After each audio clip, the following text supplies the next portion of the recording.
going, guys? My name's Josh. Welcome to another episode of Tech Talk. My special guest today, Mr. Warren DeSouza, who's representing PMAS. How are you doing today, sir? I'm doing great. Thank you so much for having us on the show. Welcome everybody to PRI. Just a little bit of a plug for the PRI community. If you've never been to PRI, please take the opportunity to come meet all the different manufacturers that are out here, meet your fellow enthusiasts, come and see what the industry has to offer you, and it is just a really wonderful event for people to come and connect with your fellow folks that love speed. Love racing. And you get to see cool cars like the free candy That's machine. right. We got free candy over here. You know, you can get some behind you so you can get a little bit fat and everything is good. Free candy's wearing a new dress, too, in case you haven't saw. Yes, we have a new wrap on the car. I think it's a little controversial, but you know, at least it's going to keep everybody talking. Yeah. And hopefully everybody likes it. So Warren, what is PMAS? Okay, so we're here representing professional mass air flow systems, and one of the things that this company is involved with is not just mass airflow sensors. It is also things with cold air kits, to lab grade sensors, to reducing the restriction that's in your car. And like, since it's a tech seminar, you know, we want to look at things more from the science side of things, and PMAS does that. One of the bases of the company is that we have a flow stand that is NIST certified that has the ability to characterize airflow values from low velocities all the way up to high velocities to a very high level of accuracy. So when we say it's NIST certified, it means that you're going to get values at sonic speed to values that are down low, but those flow values are accurate within 0.25%. So why would I want to measure my air velocity? So one of the things that we're going to talk, since we're going to relate it more towards the Mitsubishi side of things, is if we're trying to put a MAF in the car, right?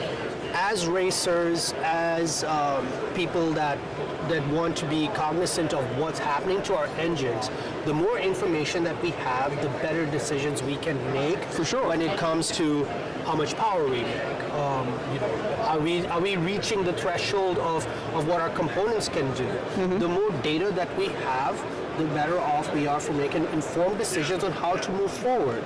So one of the things that we did with Free Candy is we had that ability to calibrate mass airflow sensors to that level of accuracy. Yeah. So what I mean by that is if you were to take a factory MAF, for example, like this is a slot style Hitachi MAF, we want to take this and place it into a larger pipe, right? Because if we're putting a larger pipe in front of our system, that's going to say that's less restrictive, right? But when you do that, you run into the situation where your airflow values are not characterized well, right? It might work well for cruising, but it might not work well for idle. Yeah. Now, as we grow as a community, we want it all. We want the 2,000 horsepower, but we also want to drive our car in the street. Right. Now, what MAF allows you to do is you are measuring actual airflow. Okay. Right. So at the Colt, for example, we put a MAF onto there so that we can have another source of data to actually measure what our airflow is. Okay. And when we measure airflow, we're measuring our load, right? Now, the Colt is running speed density, so we're using a Haltech system on the vehicle, where speed density, for your viewers that don't know what that is, we are taking data, which would be your IAT, what your RPM points are, and then coming up with our volumetric efficiency, or how efficient our engine is based on its displacement, and then figuring out what the injection time of fuel would be that we need to put into the car so that it can run. Right. Well, that is based on a theoretical, educated guess. Right. One of the nice things about mass airflow sensors is you're measuring that. So you're measuring what your load is, and now when you have your theoretical load from your VE setup, you can use that data from the MAF to dial in your VE tables to a higher level of accuracy. One of the other benefits that we're hoping to gain with putting a MAF on this car is, well, it's auditable, meaning that if you were to increase a couple pounds of boost, did the airflow or the mass of air that's entering the engine, did that change? Did that increase? Are you at the edge of performance, or do you have room to grow into your system? Right. Take example for us, we got to the point where we were running about 64 pounds of boost on the old Borg Warner charger that was on the car. We tried to increase the boost a little bit more by saying, you know what, let's just shut all the, let's put air to the top of the gate. Yeah. When we did that, our back pressure values went significantly higher. Now, at the time, we didn't have the mass airflow sensor hooked up in there. We would have been able to see that from that mass airflow curve, we were already peaking the amount of flow, regardless of how much boost we were going to increase it by. So it didn't matter how much boost, if we increased the boost, the flow was going to stay the same because we were at the edge of what the blade of the charger could do. Right. So those are things that make having a mass airflow sensor in your car invaluable information. It's just going to give you info to help you make better formed decisions. Like, oh, you know what? I'm out of turbo. It's time to go up to the bigger one. Right. You know? But also, you know, like you said, instead of guessing, now we're using a calculator. We're getting the exact number in real time. Absolutely. Absolutely. Yeah. And then PMAS is a company that not only just deals with like we said, calibration of mass airflow sensors. So when we're calibrating the sensor, we're calibrating it for your pipe, right? Then that's one aspect of the company. If you had like a Coyote, for example, you can put their cold air in kits in there that are like a larger cold air kit with our calibrated MAF. Right. And you don't need to change the tune-up on your car. Right. Because it's sized for the larger pipe. That's a huge benefit for somebody that says, you know what, I just want a little bit more out of my system. I want to be a little more efficient. I'm not going for an all-out race car. Right. And there's many people that have that type of stuff. And that's why the Mitsubishi mass airflow sensors are so restrictive from the factory. Correct. And that's why it's nice to have something like this. Absolutely. And that the big part about it is like from the Mitsu community, everybody moved on to speed density. So from a speed density side of things, you'd need to get involved with all of that learning curve of stuff. Where the MAF comes into is where we're promoting it as more information. We're not necessarily saying that you should be controlling your car with that, which, I mean, you could based on what engine management system you may have out there. But we're generally looking at it as this is another data point for you. One of the other benefits from a shop's perspective is if you were to take a MAF and include it with your dyno, right? So because of the way that we're calibrating things and to that level of accuracy, you can now correlate what you get on the dyno with actual airflow values. And improve your drivability. Improve your drivability, like make sure that it's auditable so that you can actually see with data what those changes that you did on your car and how they were affected, right? Or were they effective in the first place? Yeah.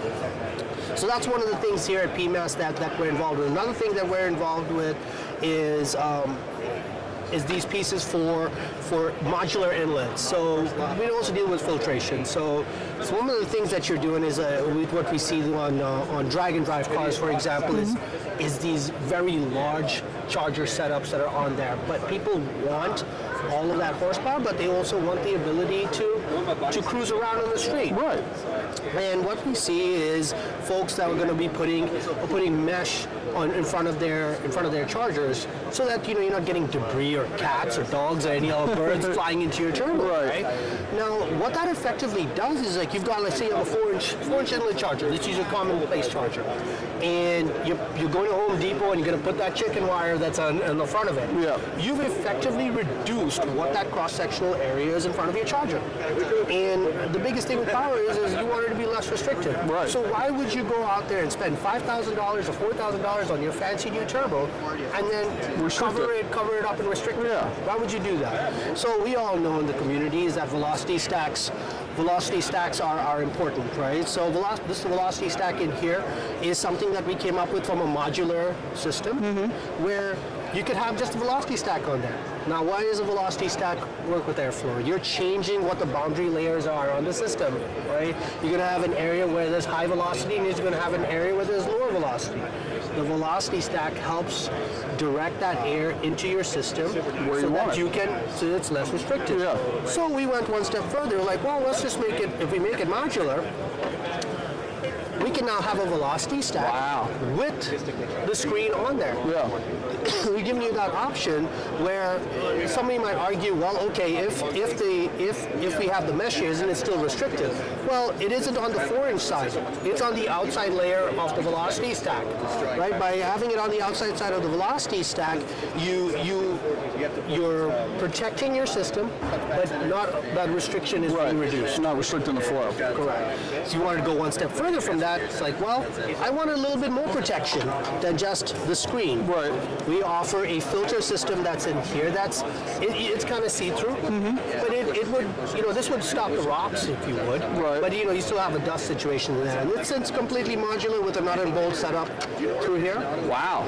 Yeah, so you can have something like that. Now, one of the pieces where this filter is short enough, you have on the Mustangs and some of the Camaros, where you have the chargers on behind the headlight systems. Right, by having it behind the headlight system, you might not have enough space. Oh, okay. This filter might allow you to do that. If you wanted a little bit more protection, you could go with a larger filter. So we have different options in there to make the inlet system for the charger modular. You could also use this if you were a naturally aspirated car. Wow. So the point of this is, if you're going to be putting something on your car, look at the ways that you can reduce the restriction as much as possible. Right. Component like this, it's a simple change, not very expensive, and you can reduce your restriction on the vehicle. And keep you from potentially destroying a $4,000, $5,000 turbo. Exactly. And we see a lot of forward-facing turbos in our community. Yes, we do. Like especially the Evo guys, they love the forward-facing stuff.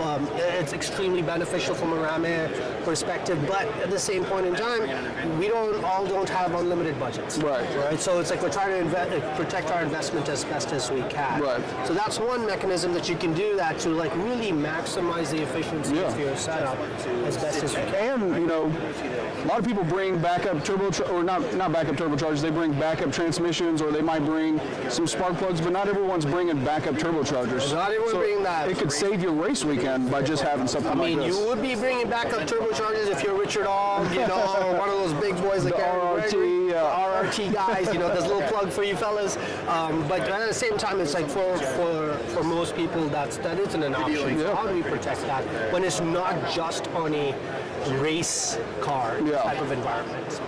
Well, good. So bottom line is you can run a mass airflow without restricting your setup, and you're going to get real-time data, and that's what's important, not just for you, but also for your ECU. 100%. So if you guys have any questions at all about airflow, mass airflow sensors, or how you can incorporate that into your system, give us a call, send us an email. We are available on social media, we are available through emails, on website, and we're quite predominant in the community, in the Mustang community. We had a MAF car that's gone in the 6s at almost 204, which is really impressive, which it all goes back to the data. What is the data that is available, and how you are utilizing that in a way to make informed decisions for your race car, and also for protect your investment. Right. Not just improve your drivability, but like you said, improve how long it's going to live. Absolutely. That's the biggest part that I look at, for example. Is the data will set you free. If you know what your car is doing from an airflow perspective, from a pressure perspective, you can make decisions on, well, what are the next steps that I need to take? Am I at the limit of what my setup is already? And I think having measured values versus educated guesses or hearsay, it gives not if you're a shop, not only gives your clientele that ability to understand that, I'm at the limit, I need to change something, or B, the stuff that I just did make a big difference in myself. Or maybe the guy who tuned my car on speed density didn't quite get the tables right. Well, maybe there's some room for improvement, because we all do the best that we can, right, with the information that's provided to us. But if the information that's provided to us isn't as accurate as it could be, then the results are going to reflect that. Well, Warren, thank you so much. Pleasure. Thank you to all the PMAS guys for letting me invade their booth for a little bit. And all ours. hopefully you learned something.